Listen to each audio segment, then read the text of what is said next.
ओम श्री सरस्वत्यै नमः। नमस्कारः। 3:40 कक्षा। तो आज जो हमारा विषय है वो है उपपद विभक्ति। हमने कारक विभक्ति देख ली है। और कारक विभक्ति क्या होती है? जब किसी कारक को, हमने पीछे देखा है कि अपादान एक कारक है, तो अपादान में पंचमी विभक्ति होती है। अपादाने पंचमी हमने देखा है। अब अपादान के कौन कौन से सूत्र हैं वो सारे हमने देख लिए हैं। आज हम अपादाने पंचमी में सूत्र के बाद अगला ये सूत्र जो है ये बताता है कि ये सब शब्द जो हैं इनके आने पर, इनसे युक्त होने से जो पंचमी विभक्ति होती है, अब ये सारे शब्द कारक नहीं हैं तो इनको उपपद विभक्ति कहते हैं। ये समझ लेना चाहिए। तो ये सूत्र आज का क्या है इतना लंबा है तो इसको ऐसे तोड़ दिया गया है, संधि को तोड़ के, ताकि हम आपको शब्द समझ में आ जाएं। अन्य आराध इतर ऋते दिक् शब्द अंचुत्तर पद आचाही युक्ते 2-3-29। ये आप अष्टाध्यायी में देख सकते हैं। अध्याय नंबर 2 है, पाद नंबर 3 है, और 28 में है अपादाने पंचमी। और उसके बाद ये है अन्य आराध इतर ऋते दिक् शब्द अंचु उत्तर पद आजाही युक्ते। ये सूत्र अब हम देखने लगे हैं, घबराना नहीं है।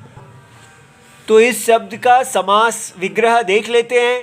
तो ये है अन्यः च आराच च इतर च ऋते च दिक् शब्द च अंचु उत्तर पद च आच च आही च इति।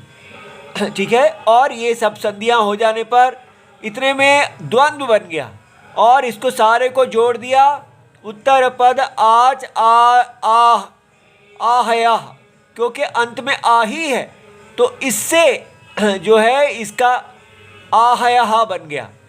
ठीक है। तो जैसे मतयहा होता है या हरयहा होता है, तो उसके अनुसार अंतिम शब्द के अनुसार ही जो रूप बना लिया जाता है। फिर उसके बाद इसका कर दिया तैहि युक्तम, इन शब्दों के तैहि शब्दैहि युक्तम। तो इस प्रकार ये जो है उसमें तस्मिन, क्योंकि षष्ठ सप्तमी है यहाँ पर, युक्ते है, तो इसलिए ये द्वंद्व गर्भ तृतीया तत्पुरुष हो गया। ये बात समझ में आ गई। अब हम इसकी वृत्ति बना लेते हैं। हमारे पास अनुवृत्ति आ रही है पंचमी। अन्य आरात इतर ऋते दिक् शब्द अंचु उत्तर पद आच आही इति एतैहि योगे पंचमी विभक्ति भवति। कितना सरल है। ये सारे शब्द इन सबके साथ योग होने पर पंचमी विभक्ति होती है। अब ये एक एक करके हम देख लेते हैं। इसका विस्तार है अन्य इति। ये जो पहला शब्द है अन्य, इसका अर्थ ग्रहणम किया गया। ये नहीं कि केवल अन्य ही होने पर, तेन पर्याय प्रयोगे अपि भवति।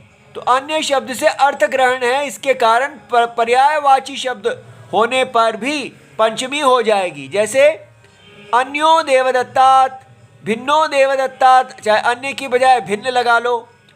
अर्थांतरम देवदत्तात्, देवदत्त से अन्य अर्थ, और विलक्षणों देवदत्तात्, ऐसे। फिर अगला है आराच शब्दः दूरांतिक अर्थे वर्तते। तो दूर और अंतिक, दूर और पास, दोनों अर्थ में ये होता है।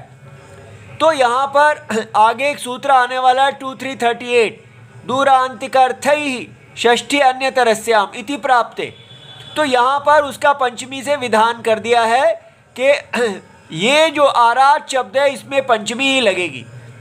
अच्छा, फिर है आराध देवदत्तात् और ग्रामात् आराध आरामः, माने ग्राम से निकट बगीचा है। तो इसका अर्थ दोनों होते हैं, दूर और पास। अपने आप हमें देखना पड़ता है कि कौन सा अर्थ बन रहा है। और यहाँ आराध शत्रु हो वसेत सदा, तो शत्रु से सदा दूर रहे। यहाँ आराध का अर्थ दूर आ रहा है। उसके बाद तीसरा इतर, इतरः इति निर्दिश्यमानस्य प्रतियोगी पदार्थः उच्यते। तो ये इतर का अर्थ अन्य नहीं है, अन्य होता है उससे अलग, लेकिन इतर होता है कोई जिस चीज़ का आप बात कर रहे हैं, निर्देश कर रहे हैं, उससे प्रतियोगी, उससे उसका विरुद्ध। जैसे ब्राह्मणात इतरम आनय, ब्राह्मण से अन्य को लाओ, तो उससे हम किसी क्षत्रिय वैश्य शूद्र को ले आएंगे, ठीक है, कोई गधे को नहीं लेके आएंगे। उसका विरोध जो है वो उसी के अंदर अन्य वर्ण वाले को लाओ, ठीक है, इतर।